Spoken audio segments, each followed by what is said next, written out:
Welcome to Physical Security Essentials, Physical Security Design for Data Center Environments. My name is Mike McGovern. I'll be your moderator today. I've been in security, entrance control, and entrance control design for about 25 years, primarily security portals, security turnstiles, revolving doors, and speed gates. I'd like to now ask each of my speakers to introduce themselves. I'll start with Amy Dunton. Hello everybody, my name is Amy Dunton. I am with Ameristar Perimeter Security. We do fence barrier bollards. I've been in the data center space for about 30 years and have done security within that for most of that time, but also with structured cabling, power and cooling, network storage, compute. So they kicked me out to the outside on the fence. But thank you. Thank you for being here. Now Stephen Oliva. Morning everyone, Stephen Oliva. I'm with a little outfit called Altronix Corporation. We're not the high voltage power that you're used to dealing with. We're actually all the low voltage power and data transmission solutions within the data center space, keeping all of your physical security devices up and running, giving you the most maximum uptime. I've been in the industry now for about 30 years assessing risk and dabbled in many areas of the industry. Thank you. And now Allen D. Hi, I'm Allen DiGerolami. I'm the Business Development Manager for Hanwha Vision America. We are the video surveillance portion of the data center space, and I've been doing this for about 15 years now. And finally, Steve Caroselli.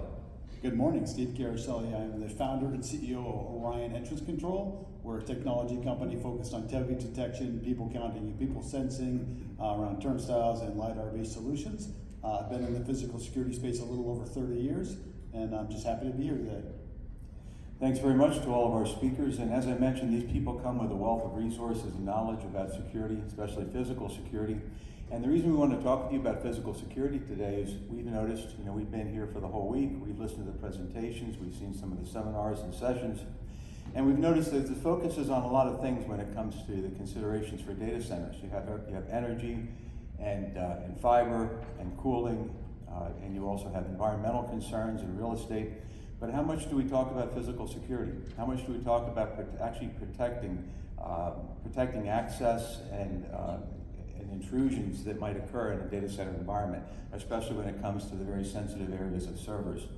So we're going to talk about some learning objectives today. We'll go through those learning objectives. Each of the panelists will make some comments, and then at the end we'd like to have some questions. Anybody has questions or any comments about some of the things discussed? And then we encourage you, please come and talk with us, ask us questions. You can see some of us on the trade show floor as well for the next couple of hours. Thank you. So let's go on and talk about learning objectives. So we're going to talk about SLAs and MSAs. SLAs being service level agreements, master service agreements, and how they affect the physical security design. Talk about a little bit about the fact that we as physical security experts are very accustomed to protecting like corporate environments, commercial real estate,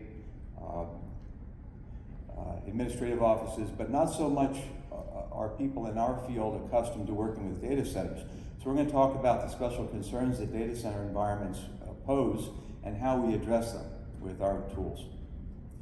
And we'll also talk about the fact security is everybody's concern in the data center environment. It just doesn't come down to the security professionals and the people designing the data centers. It's actually everybody's concern, and it comes down to corporate culture and a campus culture. And finally, assessments. Talk about security risk assessments and how they have to be ongoing, and how those ongoing assessments will help us to test and to be able to refine our systems and methods for protecting the environment there at the data centers. So with that, Amy, as you know, security is everyone's responsibility in the data center environment and the interaction of the customer with the various aspects of the security design. I want to ask a little bit about how can we ensure that every individual in the data center environment understands their role in helping to maintain security? I think first it starts with communication and everybody communicating within each level of the organization and each silo of the organization. I've heard a lot of conferences and people talk a lot about on stage of we need to bring in the right stakeholders, we need to talk within our teams. and normally that's around operations or construction and design. It's not really necessarily bringing in security. So understanding that security should be brought in even at site selection. There are opportunities where maybe there are natural barriers on a piece of land, whether you have a mountain behind your proposed site, or there's rivers or moats or what have you, or also maybe barriers on the land to actually installing security that aren't thought about. Or is it possibly in a flood zone? That's maybe not where that should be, where a data center should be. And then moving into, so that's even before the design.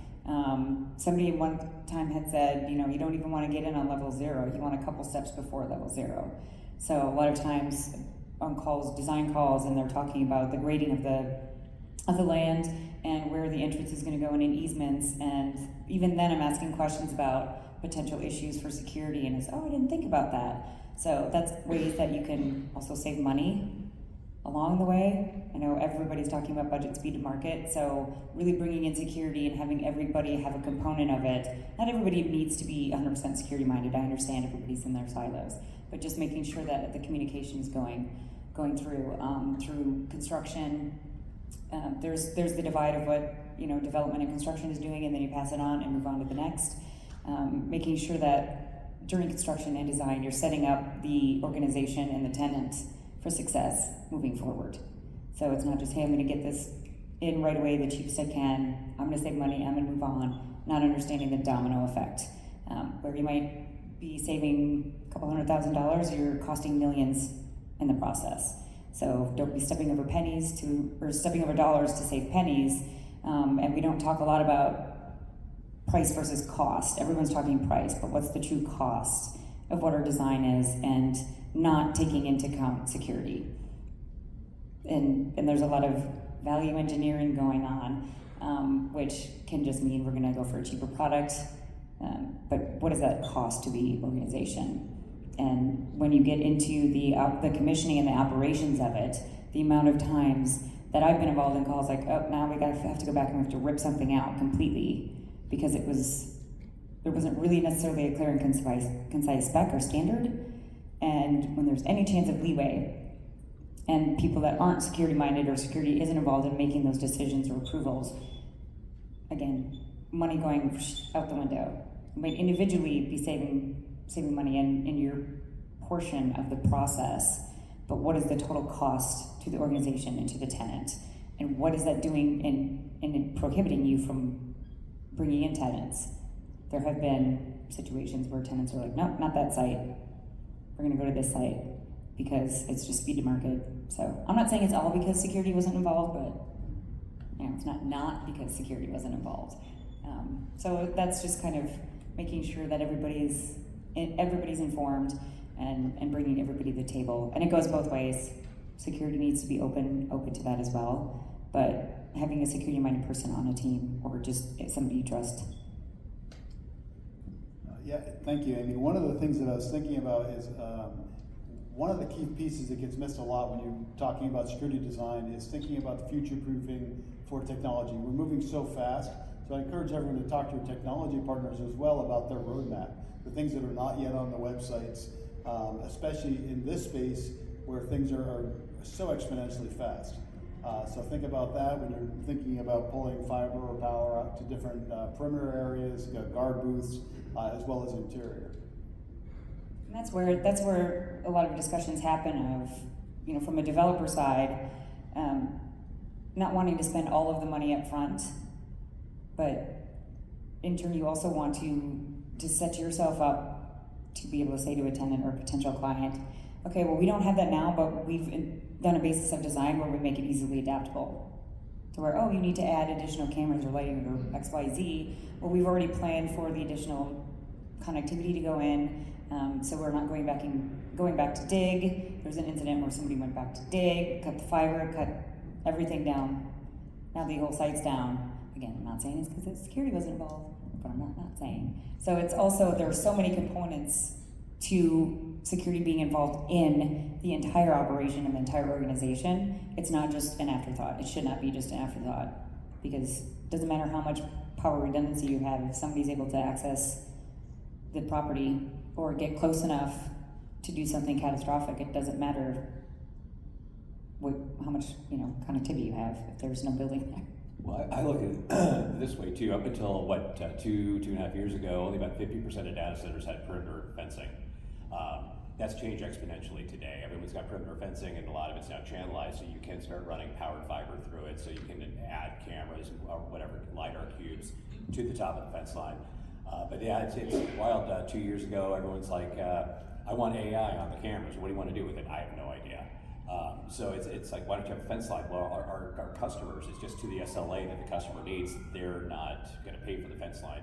Same people that told me that 2 years ago are now building 100 megawatt outlets and with fence lines. So it's just really what their end user anchor tenant will pay for. And it's what they'll pay for because of what the compliance requirements are.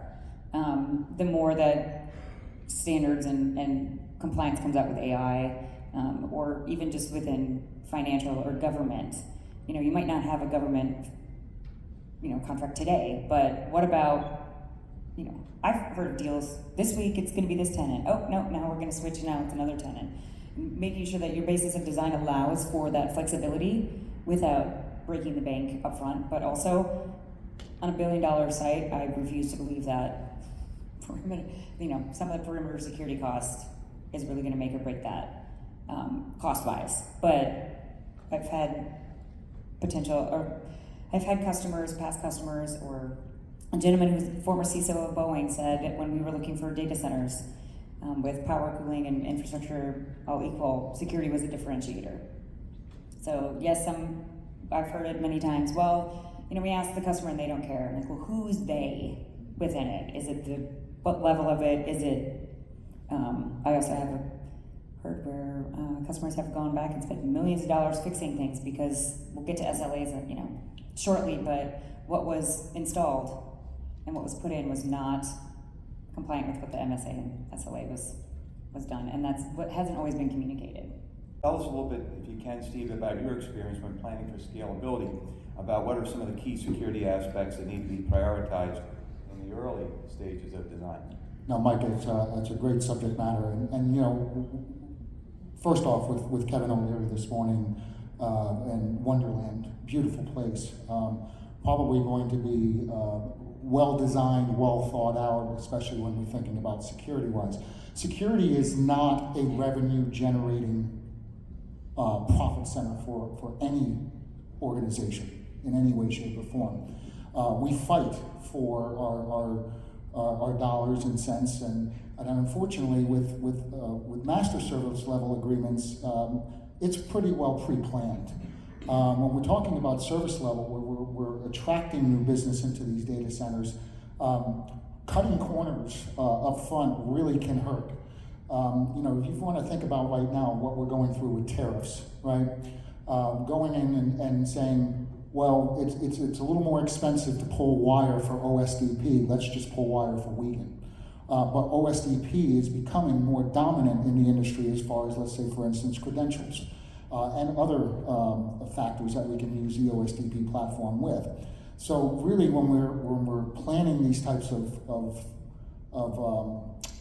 let's just say the infrastructure out in advance, we're setting the data center up for success with whichever way they tend to go.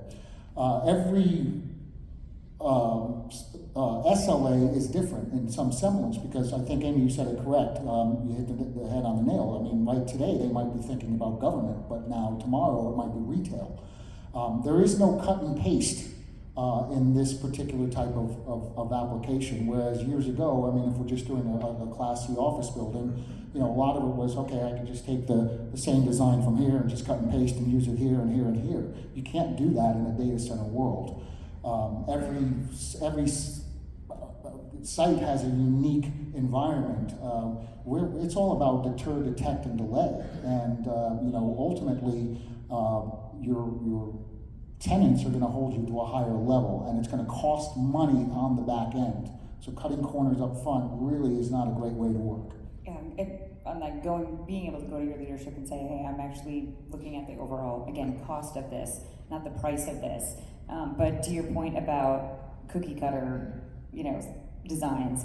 Even in the data center world, not that long ago, you could take, for this customer, this was their spec on this building over here, we're just gonna cut and paste it over here. And now you can't even necessarily do that on the same campus because the tenants are driving a lot of that. So it is no longer the cut and paste.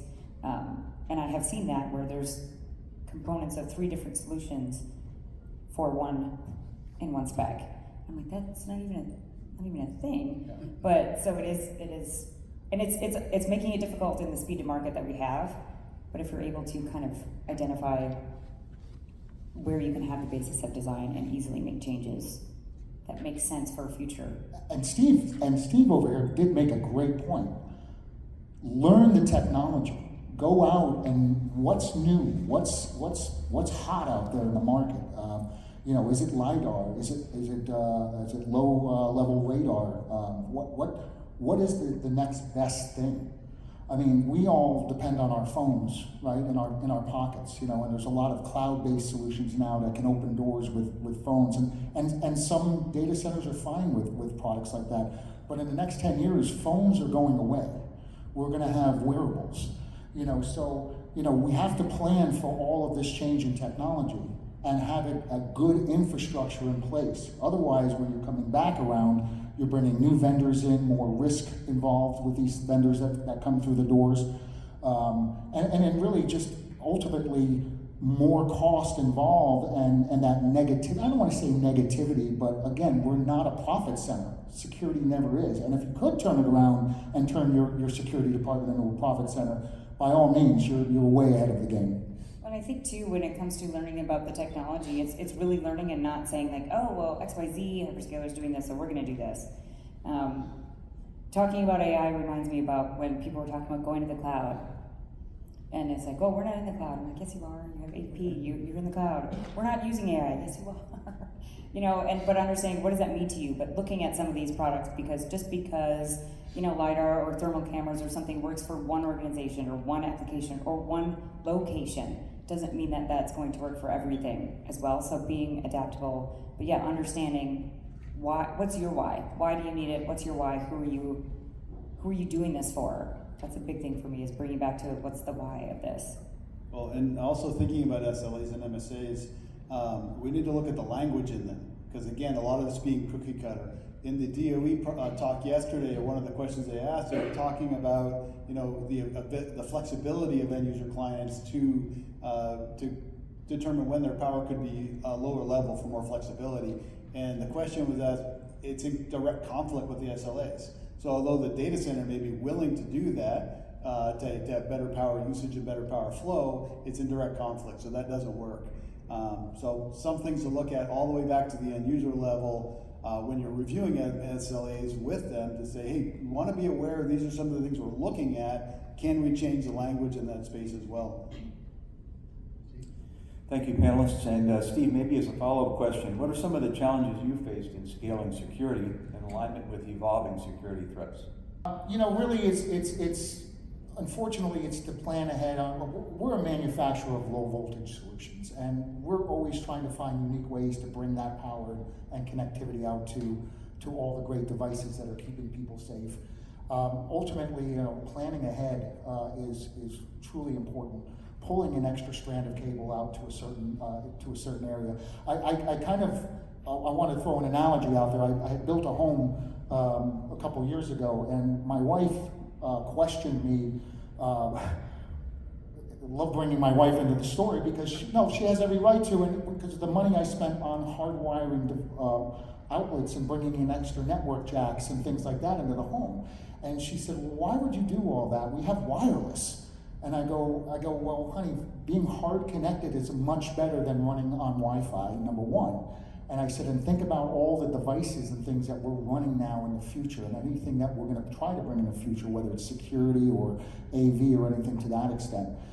Think ahead. And I know it sounds easy to say that, and it, unfortunately, the first thing that usually goes on the chopping block is stuff that we can do away with.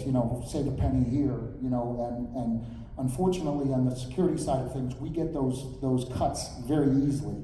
But have those conversations up front with the developer, have those conversations with the security managers, and you know, if you're designing the solution, and give them the reasons why. Explain to them that, you know, it's going to be that shoulda, woulda, coulda scenario if we don't do it now.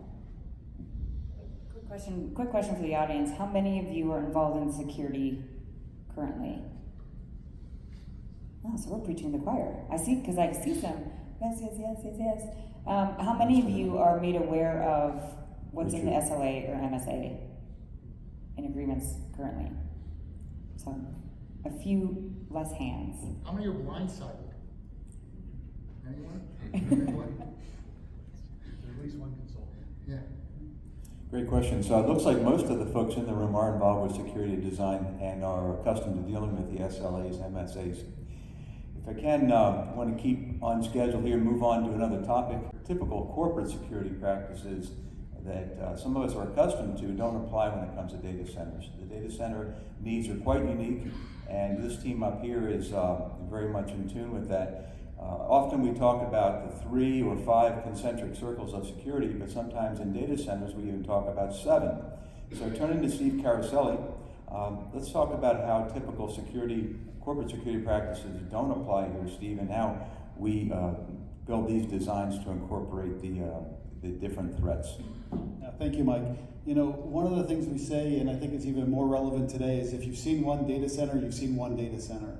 The needs are changing so fast, and every one of them are unique. When you think about building a colo, for instance, you don't know who your end client's going to be at the end, right? So you have to really think about that. And we look at, as Mike said, kind of the 7 layers of security as you come from the outside in. I like to start with the approach, right? You need to know the land beyond your land. You need to understand rights of way, as Amy said. Seasonality, do you have trails cutting through that maybe perhaps people are going to be on 4-wheelers that you don't anticipate when you're doing site selection, as well as the approach, right? So when you think about a vehicle approach, do you need to put some curves in the road to slow down traffic?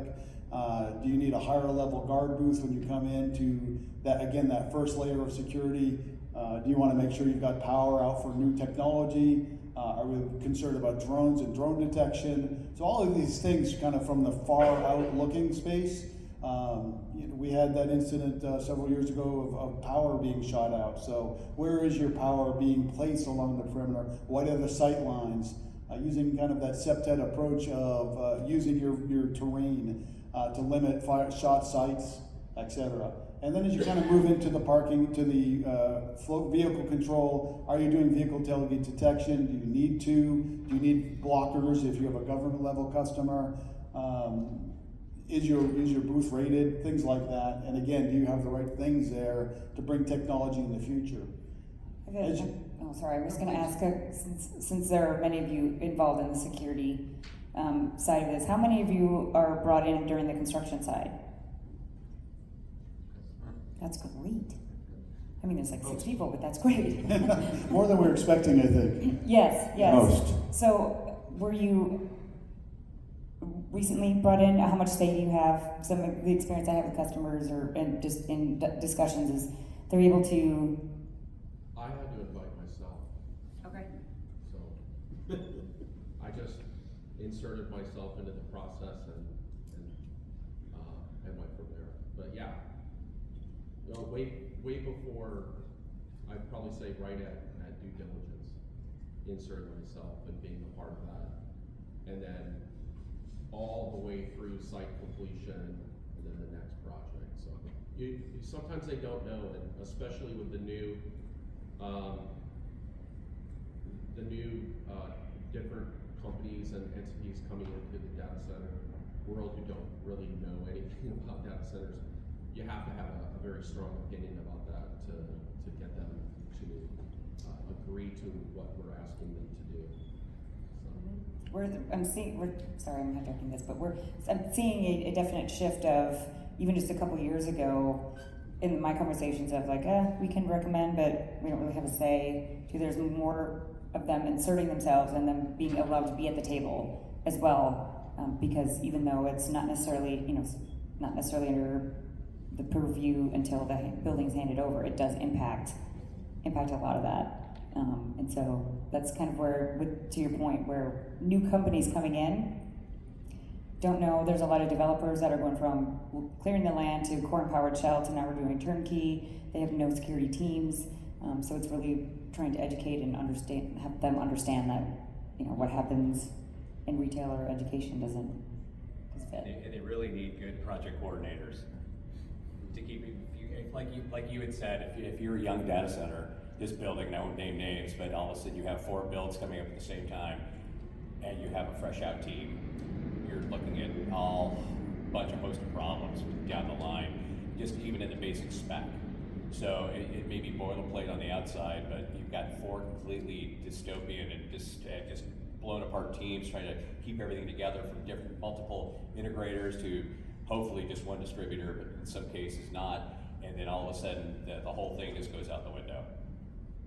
Yeah, and it's an excellent point in terms of the team. When we talk about who to bring to the table, we didn't mention the security consultant, but obviously we want them very early and to stay on, not just through the design, but through implementation and commissioning, especially during that value engineering phase that all general contractors go through, right? Because when they're trying to swap, maybe someone's bringing in a different technology, they say it's the same, it's not. And you really have to understand that beyond the data sheet, right? So they're making key decisions on that, and to Amy's point earlier, it costs millions of dollars to fix. So as we kind of come in through those layers of security, I think you understand the point. As you come from the outside perimeter into the envelope of the system, data centers are low throughput environments, but high risk environments. So where we might in a corporate lobby in New York City want to put 10,000, 15,000 in a lobby in a day, here we're talking tens of people, not even hundreds in many cases. I was talking to one team yesterday, I won't name their name, but they had 7 people on their team, right? And they'd like to have as many as 15 right now, but 7 covering the world. This is not a small company. So as you enter, you really want to think about what is the image you want to portray, right? So a lot of people want very high security. We do security revolving doors and portals. You may even have speed lanes and turnstiles in front lobbies where it feels a little bit more open. We were talking to one hyperscaler yesterday that was moving away from portals, going more to lanes because they wanted that more open feel. Because once you're inside the building, you should be pretty secure, but you still want to know when you go from one space to the next that the right people are coming through. We're even looking at LiDAR solutions for tailgate detection that are virtually invisible. So we still have that authentication of that the right people are in the right space at the right time, right? We like to say how many people are allowed into your space that are not authorized. We assume the number is 0, but you'll be surprised how many products out there at a 90% efficiency instead of that 100%. So you really, again, read beyond the data sheet and get to know the technologies. As you're moving in the space, clearly we want to move from space to space in a very secure way and verify that right to that rack level, the right people are opening those cages, opening those doors. One of the areas that's often missed is the loading dock. A loading dock tends to be open, right? When deliveries are coming and going and that building envelope needs to move out to verify again that the truck drivers aren't coming in, delivery personnel aren't coming in further than they should. Again, we can track those with LiDAR, video analytics are very effective. And what's one of the things not on the slide, I'll just come back to, where are you putting your backup generators? Where are your power? They're not typically inside. So again, think about those sight lines, think about that they're obviously inside the perimeter. I think you said fences are fairly new in the last couple of years. So that's very critical. Thank you, panelists. Let's talk about the latest technology a little bit. I want to turn to Alan and talk about. Hey, Alan. Thanks, Mike. I appreciate it. I just want to talk about the latest technology. An ongoing assessments are essential. I talk about some of those technologies and how the fact that we have to constantly evolve to meet the ever-evolving threats. So AI at the endpoint on cameras has been around for a few years now, and literally I had a couple customers at ISC West and GSX go, we want AI. And I looked at them, I said, for what? They said, we don't know. So 6 months later, they come back, they're like, hey, can you build me use cases? I'm like, okay, I've got 3 off the top of my head. Do you still want AI? Yeah, but not like we did before. Do you still know what you want to do with it? No. Okay, well, here's your use cases. So with the technology we have today, now again with IVA in some cases along the fence line, perimeter fence line, you can tell if that was a person or whatnot, but with AI on board now with object classification, person classification, vehicle classification. Within the AI, you can literally say you're in Santa Clara and you can't trim any trees because that's just the way it is in California. So you're getting 100% bandwidth pegged because you've got all the trees swayed and you've got people running around trying to figure out what's going on.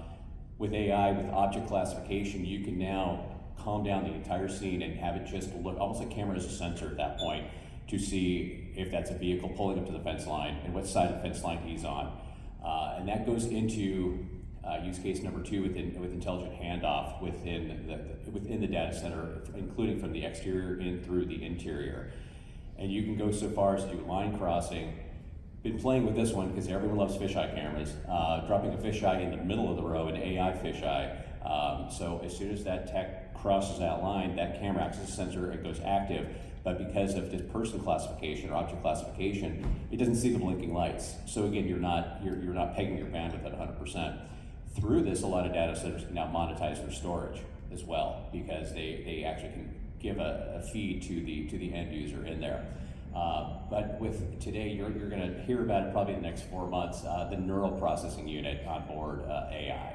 I was a little freaked out to hear about it. That our company came up with that as well. But seeing some of the tune that you can do it in a low light environment and things like that, there's really nothing you can't do with the camera environment anymore. We highly recommend thermals, bispectrum thermal on the loading dock as well, because nighttime, again, that's where your slippage happens out of the loading dock. We're seeing with the inclusion of LiDAR in a data center, we're now able to actually convince the security director you can't see someone else's stack and see zeros and ones. So we're putting thermal cameras on the GPU stacks to confirm CFD. And I met with a customer 2 weeks ago, and they're using our thermal on their liquid-cooled stacks to see if they can identify a leak early, including with their environmental monitoring. So it's pretty wild. I mean, thermal on the gen set, on your storage, things like that. But these are things that people don't think about. And I had an enterprise customer, a very large customer. I'd asked him about his use of thermals. And Sunday morning at 9 a.m., he emails me back. He goes, "Alan, I'm not comfortable discussing thermal cameras over email." And I went, "So you're telling me that you're using thermal cameras? That's great." But yeah, with today's cameras, there's not much you can't do. And again, with proper planning, pre-planning along fence lines, things like that, because a lot of people aren't doing active fence lines. But with today's product, you can now at least put powered fiber through that fence line and pop a camera wherever you need to for future, instead of creating a speed bump and trenching. No, and Alan, I think, AI is used very loosely right now, and it's in a learning mode, especially with the products and services you're offering. Ultimately, I mean, it's going to be paired with your building control systems. We are going to proactively, not reactively, look for threats and solve problems in advance versus going back and having to search through a million hours of video just to find a person with a black cap with a word, a certain word on the cap. It's going to make our lives a lot easier. And with all of this learning that's going on, and obviously we're saying, disk space, I say disk because I'm old, I'm 52, 8-track tape, right? 8-track, but ultimately, I mean, this is where the industry is going. Remotely monitoring the power on your power supplies, your low voltage power supplies. It's all about the uptime now. It's all about the IoT. Building controls are that way now as well. So they're all going to start making decisions or helping the human element make the decision as these threats evolve. Yeah, I think that even when it comes to AI, I was talking to someone, and this is what I say, like, I'll sign an NDA, but it's going to go, I was talking to somebody somewhere, but this was the issue.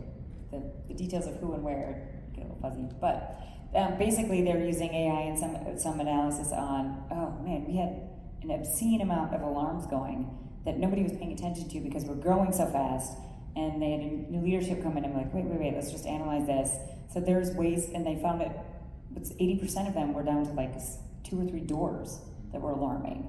So just even the use of that, so when people say, oh, I'm not using AI, it's not always for facial recognition or AI robots that are going to protect your facility. It's how are you, to your point, how are you utilizing this to help the humans in your facility and streamline monitoring?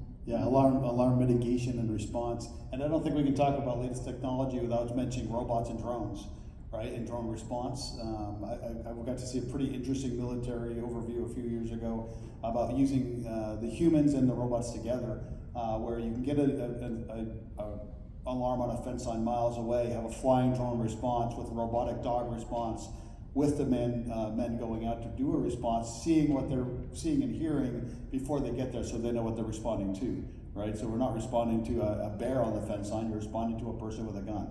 And having that advanced notification, whether that's a threat, a fire, or other type of stuff, is really quite fascinating as well.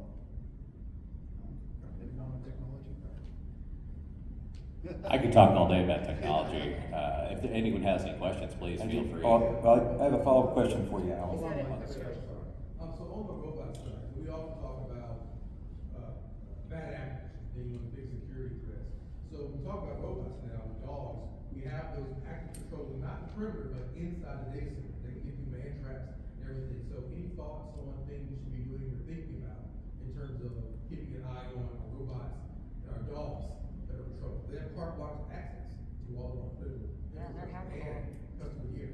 Somebody can hack, obviously anything with an IP address is hackable, so, there's, that component, and then what are they gonna do if there is an incident? You can alert, and is that, there's still components of what they can and can't do, but yeah, there's that risk of takeover when they do have carte blanche access. Thanks for that question. The takeover robots. Go ahead, It's funny. I've seen the Boston Robotics dogs running around all different shows, and I always say, well, you're not going to be able to use them until you start shooting murder hornets out of their eyes with the correct threat. It's really interesting having dinner with the security director, and he's like, dude, if I could take one camera out of the environment and save my customer $8.74 a month, I would. I'm like, holy mackerel, you're kidding me. It truly is, and you know this as well as we all do, a data center will not build above the SLA. They will not go out of their way to add anything that the customer will not pay for. A couple years ago, ran into a customer, literally no fence line. Like, nope, you can't put it, customer doesn't want it. I'm astounded, I'm flabbergasted. And then all of a sudden I run into him at ISC West, and yeah, they're building a 200 megawatt facility with nothing but fence line. It's just absolutely incredible. But as far as the dogs go, I haven't seen those readily employed. What I'm mostly seeing is human capital, like Allied Universal or whatnot, roaming the facility. And I actually talked to a few security directors. I'm like, what's it going to take to be able to pull one of those out, get rid of that human capital at whatever you're paying him per year? It's about a 95% positivity rate, so 5% false positive.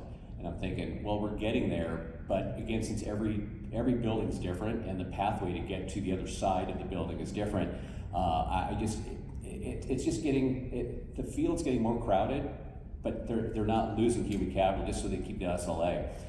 What's funny too is some SLAs they don't care about. It's pennies on the dollar for them to just keep it the way it is. But yeah, I mean, it's just an interesting mix of who you work with and how learned they actually are, and then sometimes you have to carry them along and teach them, only be told no because the end user won't pay for it. Yeah, and the end users that don't really care about it or don't want it maybe need to know that that's probably out of some sort of compliance where most compliance and regulations, the bare minimum is to have that. But yes, to the SLAs, there are some that what's on the lease agreement or the MSA will say you have a 5-minute response time and it takes somebody 10 minutes to get to where the alarm is, and they're just like, meh, okay, versus paying for additional capital. Humans, they're just okay paying the fines, and at what point does that become a huge red flag when something actually happens? How many of the incidents and breaches that we've seen that have come from ignoring all of the alarms or ignoring adding the additional capital to actually protect what you have? So be doomer, but it'll happen. Well, it all comes down to mitigation as well, and we all know they can't mitigate anything. If they have someone in the parking lot cutting a catalytic converter out, all they can do is call the police. If there's a fight that breaks out between two people, let him go, call the cops by the time the cops get there. Really what video surveillance is, it's starting to get more proactive. I know one large enterprise, they take all their feeds, dump it into a data lake and use OpenAI to parse the data, put it up in their GSOC on their screen. Whereas most data centers don't do that. They don't want anything up in the cloud, and since it's there, they own it, it's their proprietary. But yeah, it's interesting the way everything's kind of migrating, since data centers don't use a lot of metadata, but they are really liking AI on board, just because it's more predictive. They know exactly where things are, and they can actually start seeing what is a threat and what's not a threat. And it's really quickly, easily identifiable. Some of the newer DoD specs I'm seeing, they've got thermal cameras, they've got LiDAR, they've got S-band radar, and they've got Echodyne drone detection. And you talk about not being able to mitigate drones, that's being worked on in Congress right now. They want to be able to mitigate drones, which I personally can't wait to shoot out of the sky. That's gonna be great.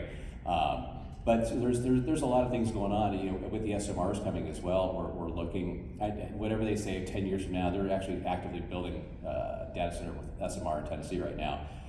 You start thinking about the thermal field of that one too, and see where the heat's rising. So we're looking at putting thermal cameras above the roof line to see where the hot spots are, if there are any, what mitigation can be done. So it's a constantly evolving technology in a holistic environment that we all work together, and that's why we're up here.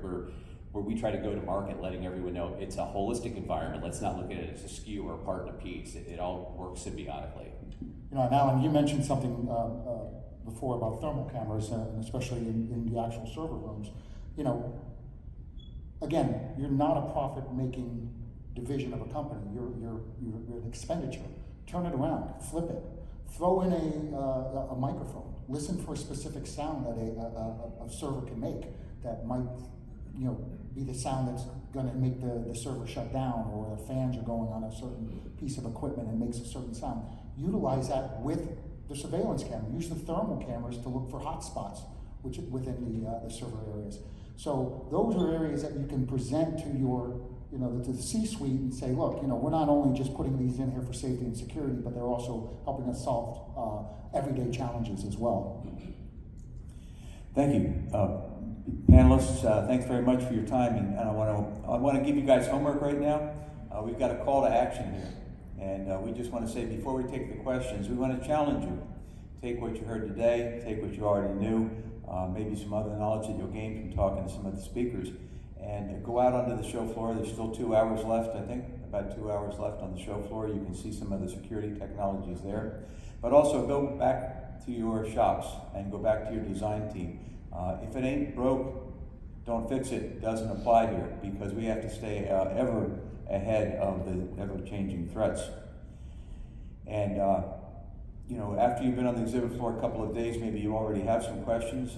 Maybe you have some ideas that you'd like to run by us. And as I say, this panel right here, these are some of the top knowledgeable people about security technologies available for data centers. So with that, I want to ask for any questions, and we'll handle those right now. Please, if you can, speak up as much as you can. Or take the microphone. Thanks, guys. This was great. Can you just talk about a little bit of the critical KPIs that you're seeing in the SLAs that are tripping people up from a security perspective? Just the specifics would be helpful for me, just kind of getting into this space. Yeah, the main one that I've heard, it was 3 different conversations in a week, was basically around the guards and the time of having an alert to the response time. So it was response times from alert so one of them had to actually basically, it was like 5 minutes to call back in, but when they called back in, it was the phone tree. So that alone the alert was literally a 10-minute walk away, because you're on these giant campuses. And instead of adding another person, because you also then have the SLA of you have to have at least 1 person in the SOC at all times, if not 2. And then now you only have 2 people, but somebody's got to go respond to that, but it's far away. And then you have this time, and they would rather just pay the SLA. So that's an example. I mean, we obviously can't give a lot of details, but those are some of the examples. So this was really interesting from the standpoint of building a new data center and how to think about engineering it. I run two on-prem corporate data centers. Very different perspective there. I don't control the security. We're very conscious of risk. But can you speak a little bit to some of the what are the measures that make sense to take for a corporate data center? We have one that's in our main campus, so it's all the perimeter controls for accessing our corporate headquarters sort of govern that, and so we are protected by multiple layers there. Another one is remote, and we are having discussions with our security team about, do we even put up a fence? Do we signal that this is a hardened site for a reason, or just try to sort of fly under the radar, no pun intended? So just curious what your thoughts are on that world, because it's very different than the commercial world, very different than the build-to-order or build-to-spec world. Yes, and I'm glad that you brought that up, because a lot of the conversations we have at these conferences is around the developers and building for hyperscalers. And I come from Minneapolis, where we are very heavy in the enterprise space, a lot of enterprise data centers and that are on campuses. And that's where you are really talking more of the access control, and the human access control, and the identity access management being more important, or as important, and then Visitor management as well. Visitor management, yeah. So the identity access, like who's allowed to get in, and then as far as the fence, it depends on what you're hosting and what you have, because you don't want to your point, bring up, hey, look at us, we have something very important to protect, but you also don't want to. Somebody can find that out anyway, and then basically the idea is to drive everybody through one entrance or one or two entrances. So how you mitigate that? And just the other thing about fence, I used to run an industrial site, and we spent a lot of money on building fences, patrolling fences, surveying fences, putting up technology around fences. But the bottom line is, it gave us all. How long does it take an intruder to penetrate a fence? Seconds, right? If you have the right fence, a little longer. What's that? Depending on the type of fence, but you're right, and that's the thing. The fence is none of this is right, and none of this is to stop completely. Even a security fence, a motivated attacker takes just seconds to get past a fence. Yeah. So, that became a cost benefit. Is it worth spending millions of dollars on fencing to gain a few seconds? Right. And that drove a whole series of interesting decisions. Yeah, and there's other technology, right, that you can deploy that can alert just as fast, where you don't have to spend those millions of dollars. So I'm going to deny it if it's said, but yeah, then you don't need millions of dollars on a fence. But it is having that holistic approach, right? Of what else can we put? Could we put cameras, on the roof or around even just some of the perimeter, so you can identify and alert? But yeah, none of it's going to completely stop. But yes, for the corporate side, it's a much different conversation. And when we talk about security, we talk about people, processes, and technology. You can have all the technology in the world. If you don't have the correct processes in place, the people are the weak link. So educating them. Why is it so important? Letting them take part in security measures. Let them be parts of committees. Give feedback. More or less, safety is everyone. And it's usually just someone who's going out, maybe smoking a cigarette or pops a door open is really why we have, some of our major security catastrophes these days or occurrences. So it's really about, again, it all boils down, it's everyone's process, it's communication, it's everyone's habit that we have to adjust in security, make sure that everyone feels security, that they play security, that they're a part of it every day.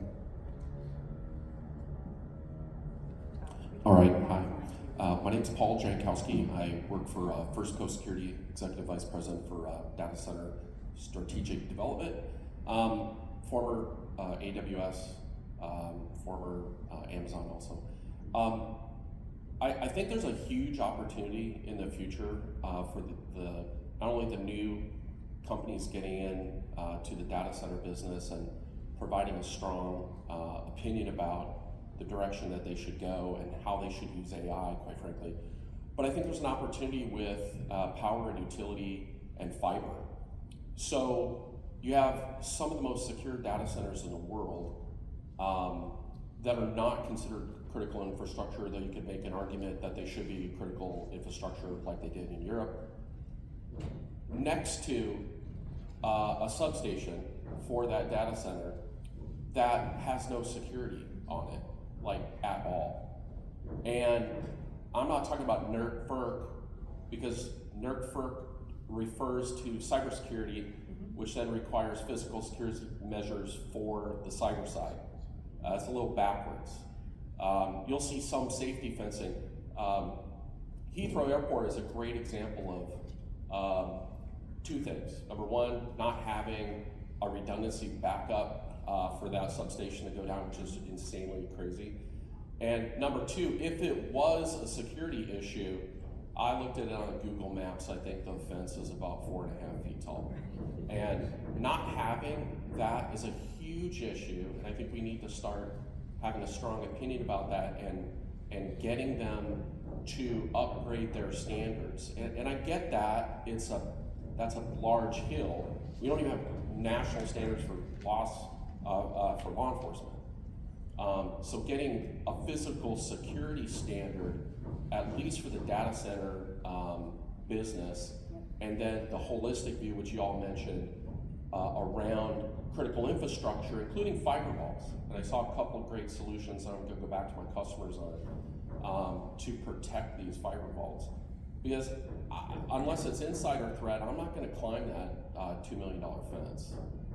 Do you have an opinion about that? Where do you see the future goes, and what do you suggest that we do to help change what the future is going to look like? Yeah, we've been fortunate from our company side to work a lot with power utility companies and we're educating them on the importance of the higher security standards, and we're also working, we did a data center security summit where we had somebody from the 40 years in the power utility industry come and say, this is what you need to tell them, this is what you need to talk about, this is where they're coming from.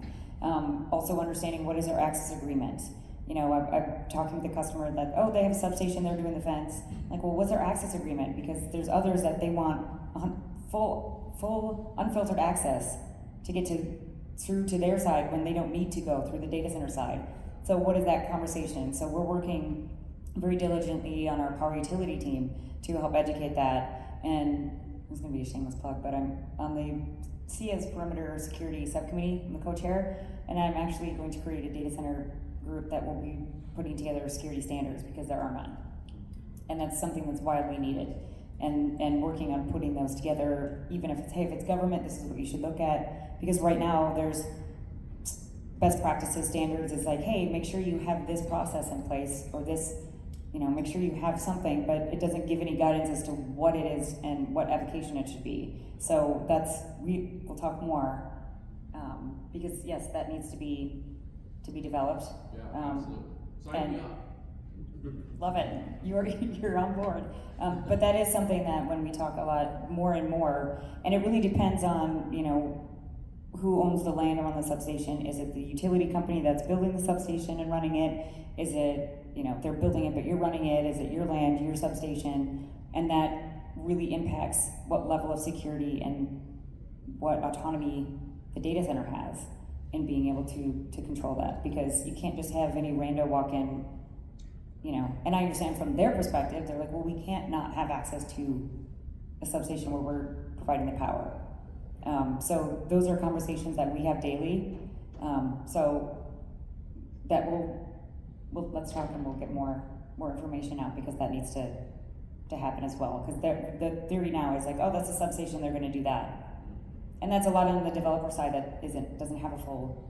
We now have companies that are coming up that have no security people at all, to fully developed global security teams, and even the fully global developed security teams are looking for advice on how to work with and update. And they're spread thin. And they're spread thin.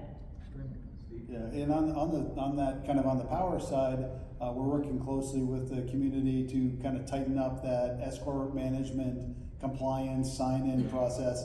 I'm shocked to find out there's still a lot of paper logs out there because of connectivity. So we're working on, actually coming out of the cloud and being on-prem for logging in and verifying with LiDAR technology that we're counting the right number of people in, everyone's logging in.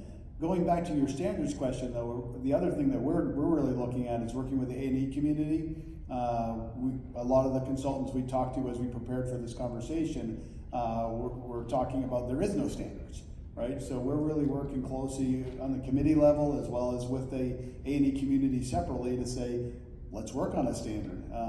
But per my slide, everyone is different, right? So we have to have some minimum standards and we have to have the ability to put in the standard the future proofing as well. And it's interesting when you're talking to that community and the calls that I'm on in that community when say, oh yeah, we design security. It's like, great, that's typically physical security within the white space or maybe a little bit around the building, but there's a huge gap in between the ability to design, not even just design, because there's a lot of design where you're kind of done. Well, who's actually managing the changes in that design and who's actually working with the substation and the power utility company, and then with the barriers and with the controls and making sure that's all managed and maintained and installed correctly. There's the design part for those standards, but a lot of times there's still big gaps in that. So I think it's also industry end users being involved in the conversation of driving those standards as well, because that is where a big gap it can be to getting everybody on the same page. It's with anything. Oh, I do security, great. What do you do? Oh, well, guards. Or we already have a security design team. Great. What are they doing? Oh, inside the building, nothing on the outside of the building. So making sure that's also communicated. But yes, having. Yeah, just also on that note, the SIA community at Security New Ground this past year learned about an end user community group that they put together that's phenomenal in terms of end user practitioners on the security side, thinking about how to tie all these things together. So I think as we bring the councils together, that'll be a good one to tap as well. Yeah, and especially having the conversation around data center security specifically. And that's been, I realize my dreams are different than others, but a dream is to have something, big expo like this or something where conversation is around data center security specifically. Well, thanks very much. I mean, these are excellent questions, and I encourage you all, anyone who's interested, please continue the discussion with our panelists or anyone else here that you see on the security business. So thank you for attending, and we appreciate your support. Thank you, everyone. Thank you.